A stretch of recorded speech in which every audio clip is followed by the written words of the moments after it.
But, and if Thomas was a real person, so you want to hear a little secret, a little model match secret? Thomas isn't real. The greatest thing we've ever That's pulled not off. a secret, Andrew. Thomas is AI. There is no Thomas. That's why you never see him. Amazing. What you saw, what you met, dude, I totally lined that up. Thomas is a hologram, dude. All right, let's go.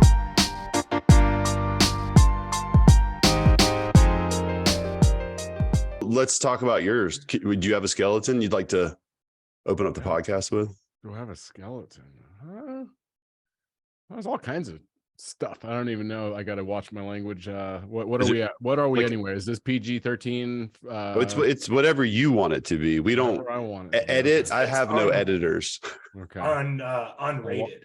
I'll watch the F-bombs. I'll try not to let them slip because it's unprofessional. Yeah, like an appropriate skeleton. I don't want to get you in trouble either. Oh, no. Oh, well. Let me think. Skeletons in my closet, man. Like, you know what? I guess my mother would be terrified to hear me talk about the fact that I dropped out of high school. Like that's a forbidden. You can't talk about that. That's you're supposed to hide that, and now you're somewhat successful, I guess, in a little bit. Someone could say you're doing okay versus where you were headed, and think I'm not supposed to really talk about that much because mama doesn't like it. But well, so hold on. So let's I don't want to upset mama. No, because she's cool. If she hears something like this, she'll remind me, why do you keep telling people, Andrew? It's funny. And someday when I meet her, I'll give her a hug and say, I was just attempting to make your son look better than he already looks, which is difficult, but we're going to try on this show. So high school dropout, when that was, I don't need to know the circumstances, but when that was happening in your life, and now fast forward, like what were you picturing your life to be then? And then now that you look back on your younger self, like, is there some advice you might have given your younger self? Or it's pretty cool to look back and say, this is what you were doing then. You probably thought that was your life. And now you look where you are today, and that what you thought was your life is probably not your life. I'm very thankful that I corrected course, because I was on the wrong path. And I embraced being a rebel. Got in trouble all the time. I liked it. I liked to not follow the rules. I didn't like people telling me what to do. And, authority made me angry, and I wanted to, resist any way I possibly could. I had pretty strict parents. So and then I had that at home, and then that at school as well. I'm like, all right, something's got to give. Like everywhere I look, people are telling me what to do. And as a punk, like I look back at myself, I'm like, you little punk ass. Like, yeah. I would have probably grabbed myself by the ear, told myself to pull up your pants. You look like an idiot. When I see kids like that sometimes these days, I'm like, bro, that was you. What were you thinking? You thought you were so cool too. You thought you were really cool. All that stuff, just totally, the wires were mixed up. Right. So, I grew up, I had a good upbringing. Parents were good. There was nothing wrong with any of that stuff. I would say, I played piano growing up, and I was pretty damn good at it. And there was big expectations, and it went from something I really enjoyed doing, and it turned into, oh, you're going to frickin' Juilliard, and you're going to be a concert pianist. And all of a sudden it became this whole thing that consumed my life, and I had no say in it.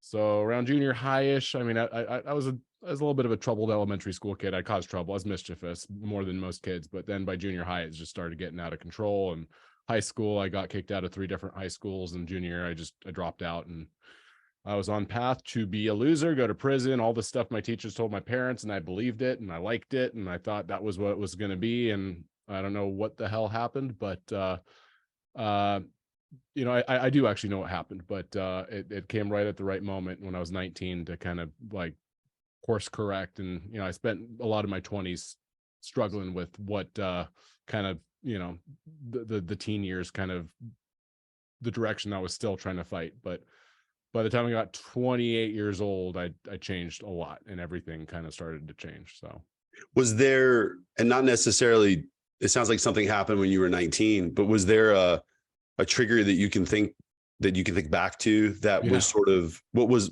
and maybe that was when you were 28 or 19. What was the trigger? There's a couple of them. Like, all right, so when I was 19, I was working at Blockbuster Video. That was horrible. Hated that job. Bunch of like any friends I had that were even somewhat had their heads on straight. Most of them didn't, but the ones that did all went off to college. All the kind of kids that were more like me had stayed back. And I was just in this clique of people in a group that I looked at and I'm like, dude, this is what you're working at Blockbuster Video. Like you got all these freaking people that, you know, you look at that you're like, this is not where you want to see your life going. And was talking to my dad about it at the time, and you know, super disappointed my parents were in me. Like, this is just like, you went from this dream we had of our like perfect prodigy child to like high school dropout, working at Blockbuster, loser kid. And dad has, you know, super educated parents. Like dad has 2 master's degrees, or had. He passed away when in my 20s, but he's super educated. Mom was educated, and they're just like, you really, you know, if you don't go to school, there's no future for you, because they're super, like, they're Polish, they're from like first like generation moving here, migrated here, like super educated. Like you follow the rules, you go to school, you get educated, you live this like little structured life. And for them, it was just like, without education, you've got nothing. And my dad said the only chance you have, if you don't want to work at Blockbuster forever, is like, you got to get into sales.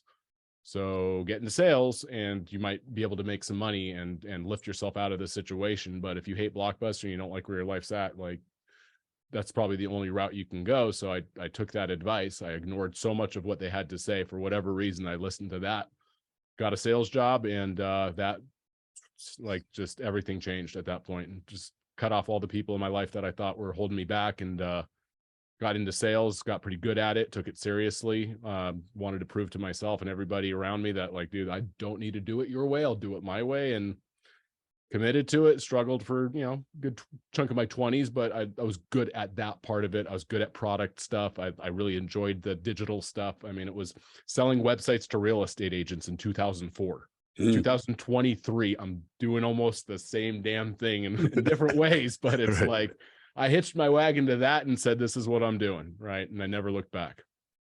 So your dad, you kind of went from that dad relationship where I think we all went through, right? Where as you get older, you start to parent, whether you're parenting friends or family or actually kids, but you're relying on the wisdom of the things that you've learned and the mistakes that you've made and trying to pass that on. But when you're a kid, you don't want to hear that from your dad. Like, you really do. I didn't, I'm sure Thomas didn't. I want to hear it from my dad, but there's that moment where you then view that person as a bit of a mentor. So I guess that was that moment where you just heard him differently. And maybe the fact that you were looking in the mirror at the time also. I am curious though, for somebody that, and trust me, we're going to get into RebeliQ. Don't No, worry. all good, man. We do. For somebody that openly admitted, hey, at this point in my life, I didn't take I didn't take advice very well. I didn't want somebody to tell me what to do. I wanted to do it my way. You get into sales. If you're a bit of a rebel at the time, like you're kind of counterculture, usually that doesn't work real well for sales, right? Especially if it's any sort of relationship building sales or somewhere where you have to build a you explained what you were selling, but was it more widget based, meaning you could overcome your lack of desire to even try to build trust with someone, or did you figure that out? You know what? I started listening to like Brian Tracy. That changed my life for sure. That man changed my life a lot. Like, I got my sales manager early on, exposed me to him on some audio and just listening to, like, it was The Psychology of Sales, I think, or The Psychology of Selling. That book changed a lot for me in terms of just like changing how I thought about things, and like controlling your thoughts and the story in your head, like, and all these things that I believed in. And I'm like, damn, that's different. Instead of thinking about it like that, think about it like this. Or instead of me, whatever story I'm telling myself that's negative or convincing me that this is something it isn't, you know, twist that around or change it a little bit and, you know, tell yourself a different story. And I latched onto that way of thinking, and I saw people around me at this company that were making a lot of money that weren't that much older than me. And it was really interesting to me. And I liked the idea of that, you know, I was in control of something. I could pick up the phone and dial, and it was on me how many conversations I had, and I could be tactful and kind of do things my own way, which I got in trouble there a little bit because I was doing stuff in a way that they didn't really want me to be doing, but it was working. So like, damn, this freaking kid was the youngest person they'd ever hired there that wasn't college educated. Like, they had a requirement was that you had to have a degree from college, and they made an exception for me. So they already kind of let me in. And then I started kind of doing stuff that they hadn't seen before, and it was working, and it was I was kind of able to be myself, but also like, embrace this new opportunity that I'm like, dude, there's a future in this. And I started making money at a young age, more than anyone I really knew at the time. And it was like, dude, this is fun. And, I can see myself doing this for a while. And I wanted to embrace something because I had no direction really. I had no idea what I wanted to do. I didn't want to go to college. That was for sure. I had no idea what I'd even go to class for because nothing interested me that was in school. And this was highly interesting. It was digital marketing. It was sales. I sold golf balls on the golf course when I was 7, and that always got me like a rush because I I made sales, and I think that like resonated with me because I'd done it when I was a little kid, and I'm like, dude, I could do this all day long. Just pick up the phone and freaking dial, say something compelling to someone whose knee-jerk reaction is to get you off the phone, and I'm like, dude, no way, I'm not gonna let you off the hook that easy. And I would say another something, and they'd keep engaging, and all of a sudden I'm the #1 sales guy in a company that has 100 freaking salespeople in it within 9 months. And it was like, dude, and then I get to kind of do some product stuff, and that's where the whole things just shifted in my life. I was like, dude, I'm gonna go build this. I'm selling something I don't believe in very much. I'm pretty good at it, but imagine if I was selling something I believed in and I got to create that. And that was just kind of my first step into actually building a company. Was in 2006. I launched a mortgage marketing company with a partner. His uncle gave us $100,000 and he said, go do it. And we did it. And that was my first kind of go at launching a business. So you and I don't know each other that well. I mean, we see each other out at events and stuff. And I think, at least from my perspective, we click pretty easy, just kind of where our heads sit on certain things. And also the fact that we're both sort of in that startup mentality and mode. And I don't know that everybody can relate to that, quite frankly. But as I think about that, the difference between someone that's successful at something and then willing to go take it to the next level in more of a startup environment, you've got to be comfortable going away from proven concept of generating income for yourself to then going and creating a product that does or doesn't exist, right? And knowing that you're going to have to eat it for a little while because you're now building something that has value, but not necessarily income value in the early stages, or maybe a lot longer than the early stages. I mean, it's just the way you're constantly reinvesting in your business, and that's money that you could be putting in your pocket. Was that a difficult transition for you to make? Did you even think about it? I think I went to college. I did go to college, but we're similar. And I think now people view that maybe college isn't as valuable as we thought it was back when I went to college. I didn't know what I wanted to do. I just thought that if I got a 4-year degree, stuff would start to work itself out. But the reality is I get out of college with a little bit of debt and paying back some loans. I still didn't know what the heck I wanted to do. Now, there was value to college. I met my wife. So whatever college cost me, it was worth it 100-fold. But I still didn't know what I wanted to do. So I had to just dig ditches and kind of start to figure it out. But that transition from income to now building something, did you think about it? Did you just jump in? Was it scary? How did you manage that period of time? When I was young, first company I co-founded, I was 20. I wasn't even 21 yet. I was just turning 21.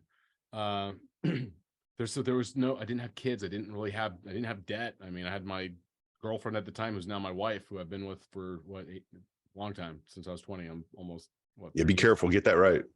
38 now. So our 10-year anniversary marriage is this year, and then right on. Congrats. 8 years before that. So And I wanted to impress this girl because I was like in love with her in high school, one of the high schools I got kicked out of. And I ran into her randomly at this thing that I probably should not have been at, just fate. And we just have not separated since. And so I told her I was going to start this company, and I was all excited. And then I told her that, and I'm like, oh, bro, now you have to do it. What do you have to lose? Like, you can go find another job in sales anytime. Like, you're good at that. So, I mean, go try it, and you believe in yourself, you get on the phone. I know I can sell product, and if I can sell a product that I believe in more, and I can just work with a couple of developers on like building this idea that's in my head, and I can get that thing going, I know how to sell. That's the ability to sell, I think, and your confidence in that like eliminates a lot of a lot of uncertainty, especially at that age. Like if I had at that age had family and kids and debt, I mean, that changes everything. None of that existed. I could do whatever the hell I want, take whatever chances I wanted to take. And, you know, that opened up my opportunities to just go all in. And, you know, for me, it was like, what's the worst thing that's going to happen? It's going to fail. And then I'll have to go work for somebody. That sounded like a nightmare, to be honest with you. So there was an added motivator to say, like, I don't, you know, it's not that I can't work for somebody, but it has to be as like a special human that I'm super inspired by. And I had not seen that at that time, and figured let's go all in, burn the boats, and didn't look back. And it worked. I love that. For people that don't know you that may see this, you know, I'll also say for somebody that, you know, openly kind of describes himself, you know, I don't want to go work for somebody, kind of what you just said. Like if I had to go do that, that's motivator enough to make sure that this works. You're also a really good collaborator. You know, you and I have talked about things, you and Thomas have talked about things. I see you at events talking to other tech companies and asking questions and collaborating. So it's not as if you're a lone ranger either. Clearly you see the value in partners and mentors and people that you work with that can create value. So clearly you have this like ability to kind of play both sides a little bit. I think so. I mean, I've genuinely asked throughout my journey of myself when I reflect on things. I'm like, at some point, if this company, to get to the next level, if that meant you didn't have to be the CEO anymore, if you had to step into a different role, but it was for the better of the company and the future and the vision, but someone was more capable, maybe because the business got so big or so many things going on and it's out of my ability, like, would I be able to step back and do that? And my honest answer to myself is I would be able to do that if that were to happen.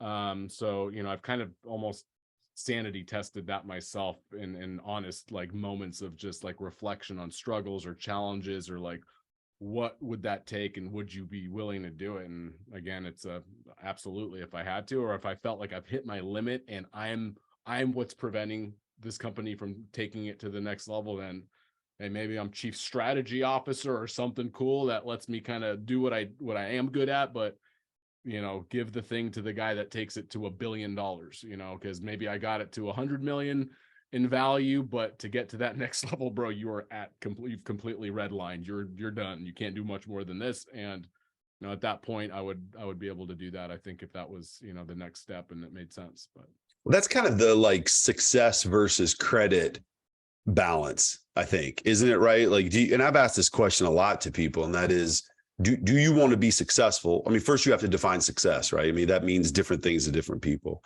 but do you want to be successful? Or do you want credit? And in sales, a lot of times when you're an income sales guy, you want the credit, because the credit's going to lead to the success, because the success is money. I want the credit. That was my deal. Success is a different sort of thing, which is, and I would say for me, if I'm the smartest guy in the room, there's a problem already. Yeah. And I just want whatever room I'm in, I want us to win. And if that means that somebody else is getting the credit or I need to take a step back, look, I hope Model Match gets to a place where I need to take more and more of a step in different directions. I mean, it's already happened. So no, I hear you on that. Tell me then about the beginning and the evolution of LeadPops, which is now RebeliQ. And I am curious about the name change. Yeah, for sure. So, you know, I co-founded this mortgage website company in 2006. It was somewhat successful. I mean, at the early stages, we did some pretty cool things, and it was really, really exciting. There's just ongoing challenges. I won't get into personal stuff, but just conflict with my partner and I, just butting heads constantly. We lost a lot of really good people, got sued, just a whole bunch of, there's a very aggressive management style that just it was hard to deal with. So it kept happening, and it was one of those, he's not going to go anywhere. You know, his uncle funded the business. Mm-hmm. We're not investing anything back into the product. We were awesome in 2006, 2007. It hasn't done anything since then. It's now like 2009, 2010. I'm antsy to like keep innovating. I'm a sales guy. I want to make my job as easy as possible to sell. Mm-hmm. Sorry, maybe I'm not even good at sales. I just find easy things to sell to the right people. So I was looking at like, we got to keep innovating. We're tech, like we have not made a change. We've gone backwards in many ways at the time. So I had this idea for this thing called LeadPops, which was just going to be a feature set of that solution at the time. I just thought lead gen could be done better. So I had an idea on what we could do to create a lead generation focused landing page product that just did not exist. I don't even know if you go back into like Google Trends. I don't know if it goes back that far. I don't know that landing pages were even a thing. So I got this idea looking at some big players in the lead gen space. And I'm like, why is that not a product? And it's their little secret. Why don't we turn that into a product? That's its own, like, that's the future right there. So I saw Lending Tree and another company at the time, it was called Lower My Bills, who got bought by Rocket a few years back. They were just doing this really cool stuff with their forms, their technology, the way they engage. Like, it was so smart. And to me, it was crystal clear. I'm like, that's a product. That's not their own little thing they've built themselves for them. You gotta take that thing out and give it to the masses so they can generate and create their own leads. Why is it that these big lead gen companies are the only people that know how to do this? This is super smart. So I presented that idea to my partner at the time, thought it was like a last ditch Hail Mary, breathe some life into this company. Can we build something cool? It's going to change like what we're doing. It's going to take us to the next level. He laughed at it. He's like, stupid idea. Get back on the phone. I'm like, that's my ticket out. I'm going to go build it. Now I can go launch another company, because I already had a lot of thoughts around going to build my own company without the uncle funding it. Right. But I didn't want to go just create a copycat of this company and go do another version where I'm the leader. And this gave me that. I'm like, I'm going to go build something unique and special. It's in the same market and vertical that I'm familiar with, but I felt better about the idea of not just creating another clone company. I'm going to go create something that at the time, nothing like that exists. So it took a couple of years to launch and create LeadPops. I had a partner who was a developer who built the product, and we worked on it for like a year and a half before we launched it in 2011. I had resigned from my role as the co-founder of the other company in 2010.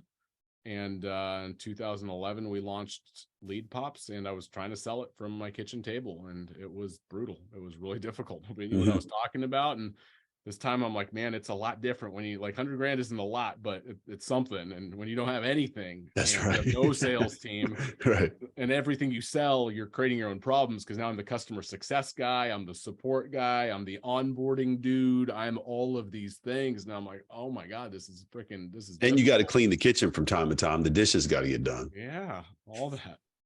Right. So it was a struggle. Nobody knew what I was talking about. I was good at cold calling at the time. That's what I had done for years prior, but it was just different. Nobody understood what I was even talking about. Maybe my language was wrong, and I was trying to like talk about things that were just a little bit too new to people, and just nobody seemed to care about my pitch and my value prop and what I was trying to sell. And I realized quickly, I'm like, bro, you're gonna have to go find a job. Like, this ain't working. Like, the people you're trying to sell this thing to aren't listening, and they don't care.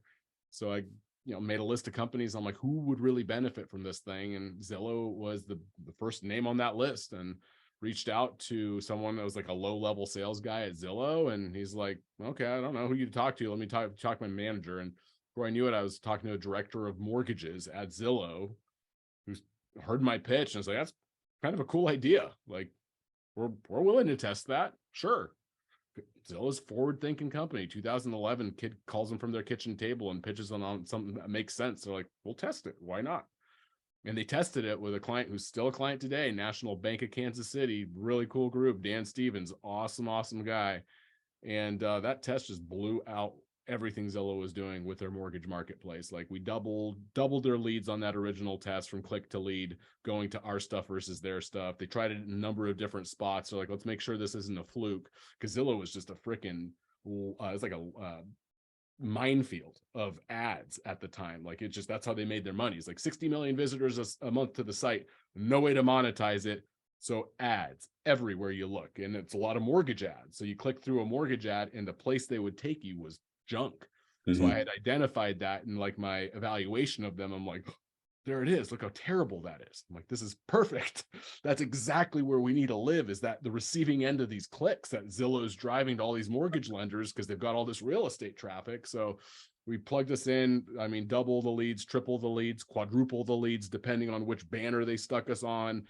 And they very quickly said, we need to pull out all of our stuff and put LeadPops in all over Zillow. So all of a sudden, within months, it was like LeadPops was plastered all over Zillow. And not our ads or our logo or anything. It's just our pages were what we were providing to their advertisers.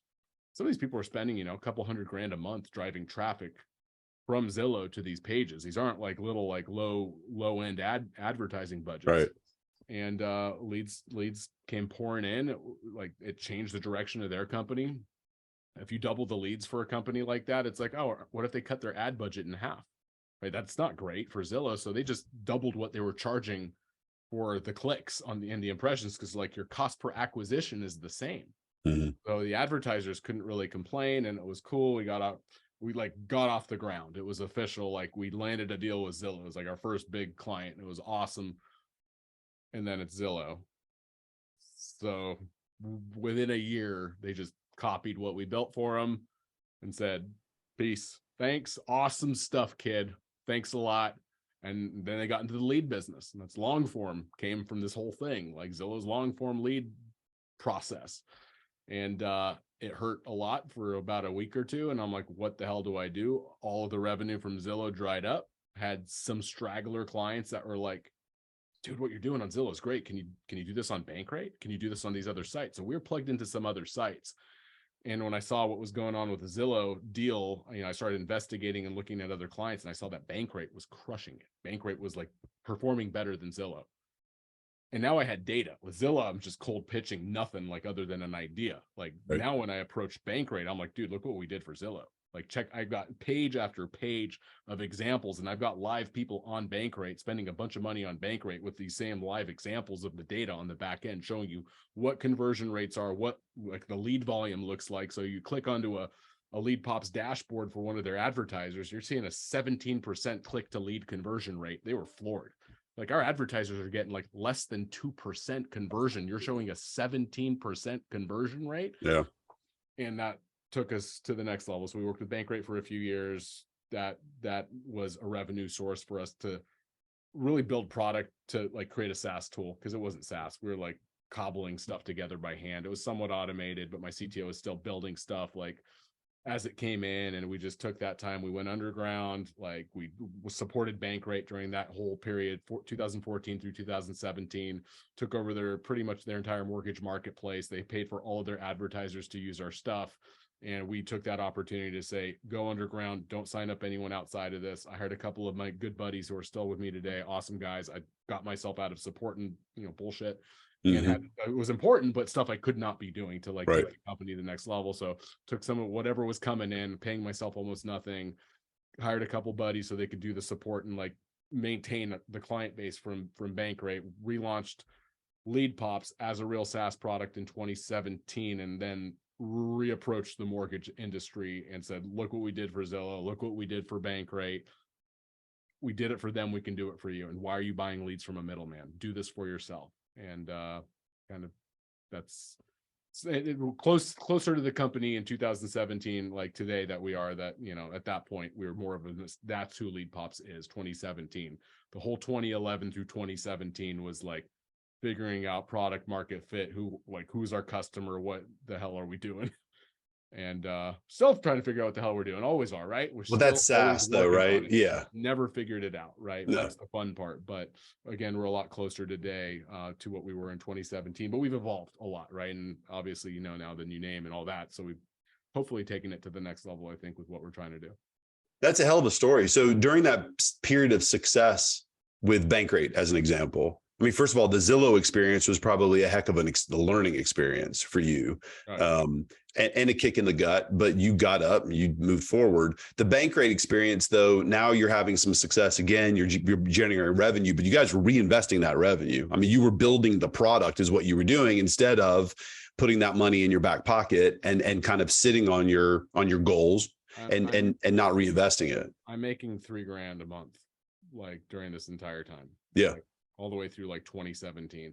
And I could afford to do it too, because I mean, my life costs were low. I didn't have kids. Like, that gives, when I say this stuff and it sounds like, yeah, like I could have, there's so many people who would do it, but once you get to the point I am in my life right now, like I couldn't do that right now. Your risk reward tolerance changes. Yeah, for sure. Yeah. So, I had that ability, but yeah, it was all put it back into product, back into everything we can do to like get this thing to the next level. Cause my prize will come one day and I don't need it now. Does it, I'm going to make an assumption from just my experiences over 20 years of being a part of real estate finance. Is it a little bit frustrating for you when you see maybe companies, but more importantly, originators that have some level of success, but they really don't have any desire, interest, the muscle to reinvest in themselves?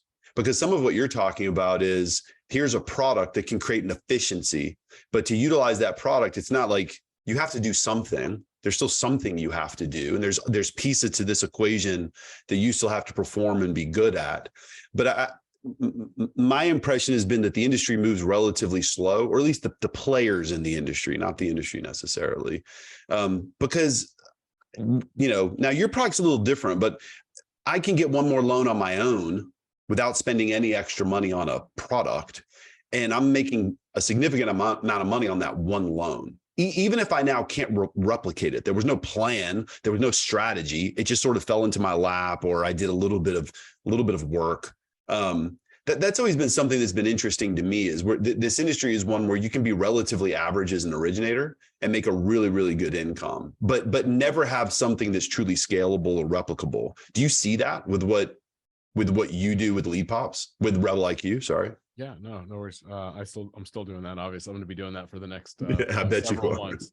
I mean, I think there's a big shift that has to happen in the mortgage space around how to get clients, how to treat opportunities, like long-term thinking, long-term vision. It's just been, the ups and downs and the surprise shocker when rates go up and like nobody knows what to do. And there's just so much of that just keeps, it's like a hamster wheel. We're trying to really coach and guide and kind of change the way people are thinking. I know it's a big task and I can't like change how people think necessarily, but I think by putting out good information, training, teaching people, educating people on like what and why and what the struggles are, what are your challenges, what are your opportunities, where are the break points in your business, why is this seem like it keeps happening to you? And some of this stuff, it's not really even a nice to have. When I talk to clients about our stuff, I'm like, it's not even about how much money I can make you. It's about, I want to stop the bleeding. You're missing out on loans and deals you should be closing because you don't have this stuff dialed in. So it's not even about that extra loan I'm going to bring you that's going to pay for us for the next year. That's bullshit. Let's talk about your bleeding out clients. The cost of that is thousands of dollars in lost opportunities weekly.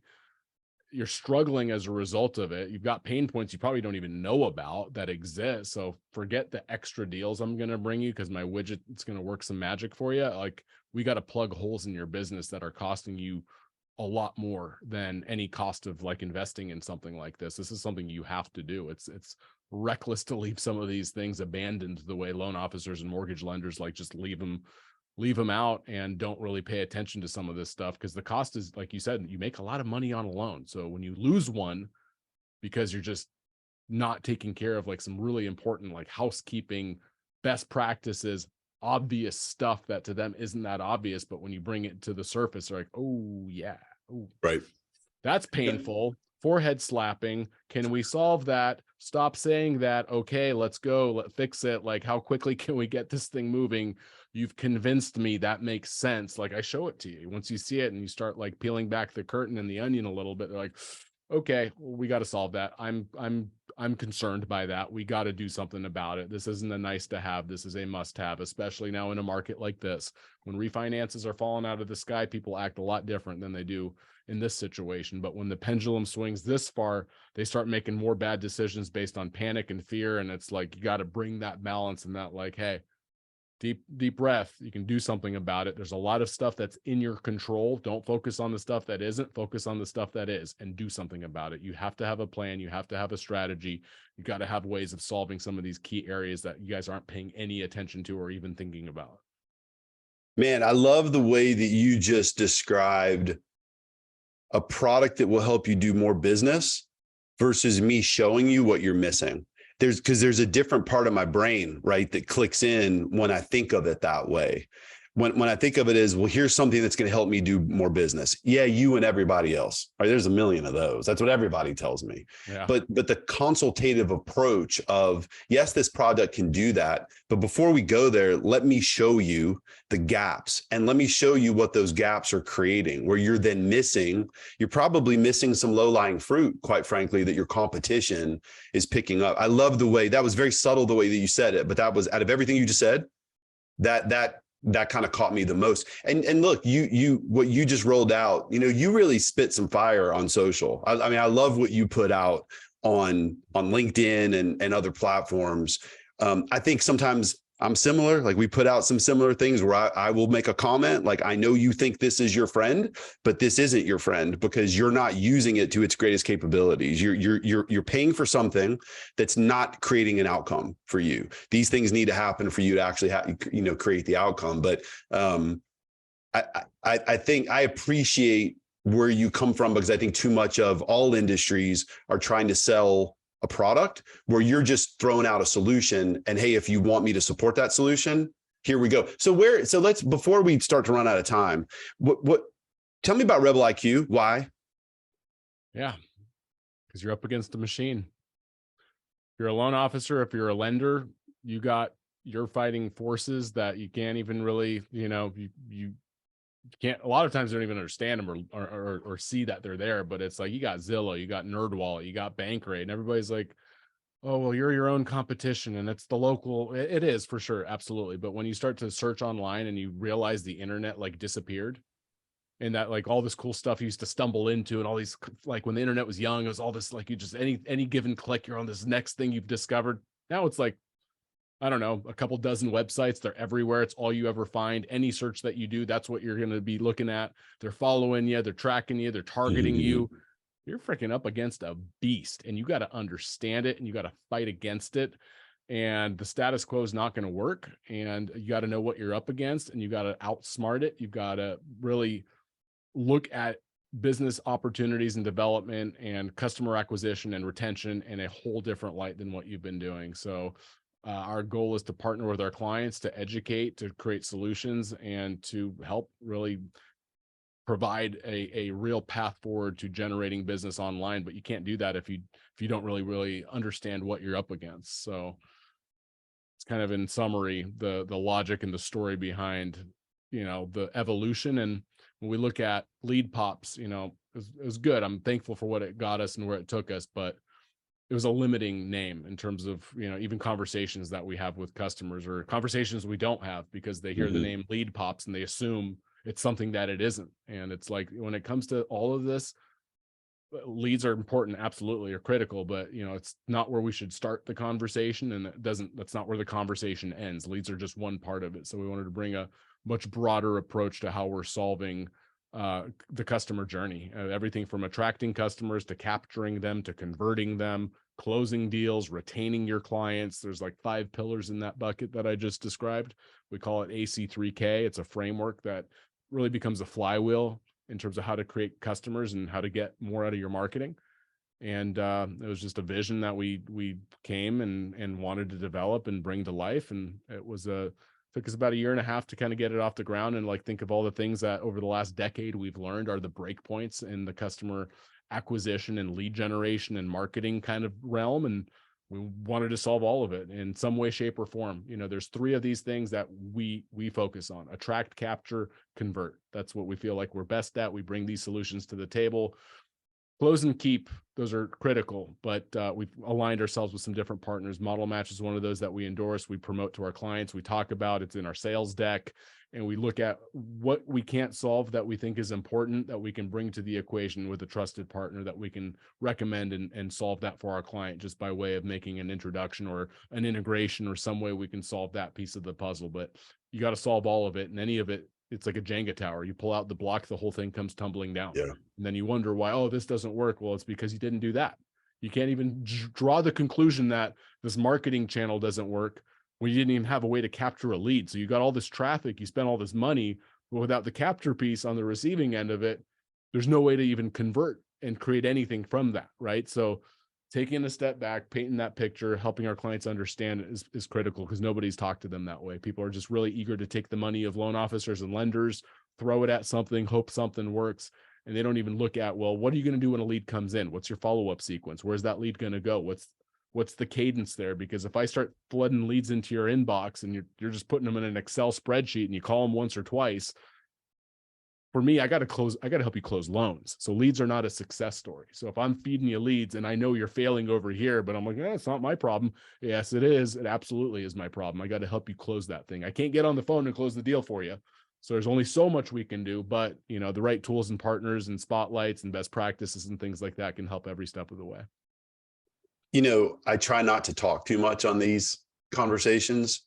I think this is probably the least I've talked in a long time. And it's not because you're a yapper, Andrew. It's because it's clear. I mean, you've got an incredible passion for what you're doing and a clear vision, and you communicate the platform so well. There's a lot of people that I talk to, whether it's on camera or off, and it's a bit of a dance. It's all over the place. I still don't understand it by the time I'm done talking to somebody for 15 or 20 minutes. It says a lot about you. It says a lot about your experiences over the years. Look, I'm a huge fan, but I'm also a fan of you, like just meeting you and spending time with you. And I think a lot of, it does start with the people and then the people the people that you put around yourself. Right. And then ultimately what you've come up with. Huge fan. I love the fact that we're collaborating. So thank you for the shout out, and hopefully that's something that can continue to expand. Quick random question before we break. Do you still play the piano? I can a little bit, but it's frustrating because it's like what I could do when I'm 12 and now I'm 38 and like my fingers fumble. It's a weird thing to be like, you were good at something as a child and you can't do it like 20 years later. It's a weird, my frustration level goes way higher than it should, but I can do some stuff that people will be like, whoa, wow. But I'd be super impressed, but you're not that impressed with yourself is what you're saying. No, not at all. And I don't enjoy it. I've tried and I'm like, is it still there? Do I care? And I'm like, no, that fire disappeared. There's only so much of me left. And people ask sometimes, what do you like to do? What are your hobbies? I'm like, I like to work. And I mean, I'll call it work. I'm in here at 4 something in the morning. You got to drag me out of here. I love my girls at home and my wife. They're amazing. And I only get a few hours with them. So I do try to get the hell out of here by 5 o'clock so I can at least spend 2 hours with them a night and spend the weekends with them. So I have to turn it off. Otherwise it's like, oh, great, you're somewhat successful at work, but you suck at home. Then guess what? You're not successful. You're a failure. Right. So I try to be aware of that as much as I can, because I think that that balance is important, if not even for me, because I love work. I love my Mondays, my Fridays. I'm like, damn it. But, I figure out a way to kind of balance it out. And my wife is like everything to me, man. She's like my rock. So I'm so thankful to have that. And, just when you have something like that in life too, it's like, blessed as hell. So take that advice you just gave yourself. Make sure you spend time with that crew. Because we don't get a second shot. This is all finite, right? It's going to come to an end at some point. Look, man, thanks for coming on the podcast. This was well overdue. Something tells me we're going to do a part 2 at some point of this, maybe live and in person. If there's anything I can do for you, we can do for you, let us know. But thanks for, I know you're busy as crap. So thanks for carving out some time and jumping on the walk with us. We've got our entire team using Model Match over here. So it's a phenomenal tool. And I'm saying that not as just a fan of what you guys are doing, but like we're using it. So it's been great, and definitely would appreciate another conversation with you, man. Thanks for having me. Love it. Appreciate it, brother. We'll talk soon. All right. See you, bud.